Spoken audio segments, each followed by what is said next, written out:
Hello, my name is Loke and welcome to today's analysis of the KLSE, 13 March 2018, Tuesday. First of all, let us take a look at the daily chart of the KLCI.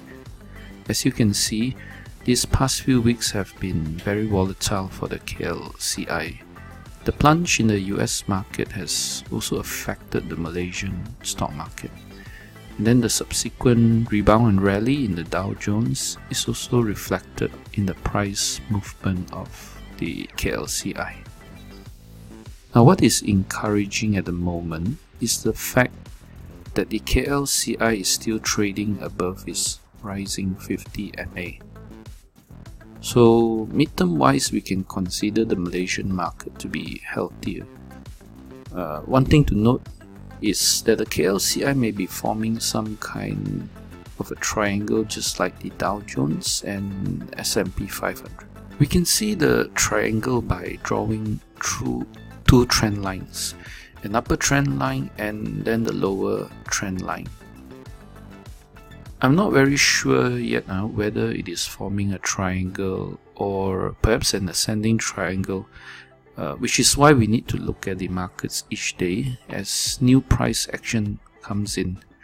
But if the KLCI can stay above the rising 50 MA and the uptrend line, then it will be good for the markets. If KLCI can break above the downtrend line, then it might be conducive for more bullish moves to the upside.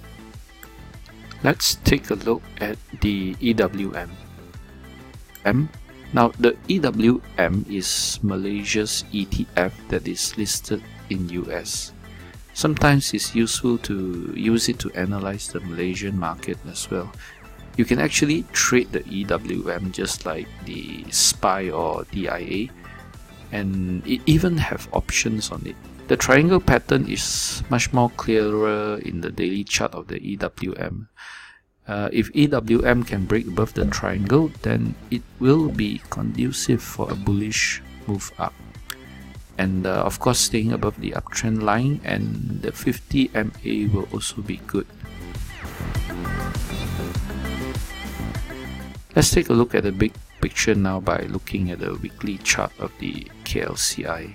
As you can see, we have recovered quite a lot of ground and is very near to the highs back in 2014. But there is still a lot of resistance there, and I believe the current sideways movement is absorbing the supply there.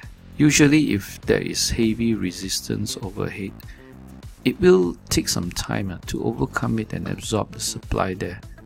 Imagine the people who lost money buying stocks there. When the KLCI goes back up to that area, they will sell to recoup their losses. So it might take some time for the KLCI to trade sideways.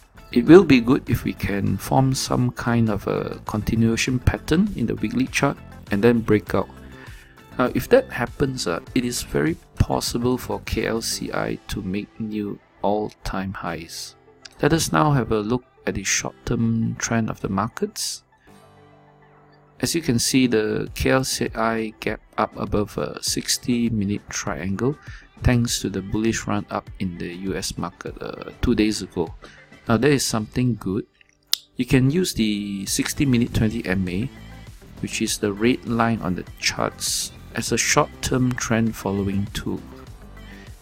If the KLCI is below the 60-minute 20 MA, we are bearish short-term, and if it is above the 60-minute 20 MA like right now, then we can be bullish in the short term.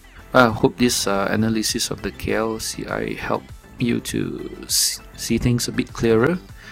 Press like if you find this analysis helpful and subscribe for more analysis in the future. My name is Loke, and I'll see you in the next one.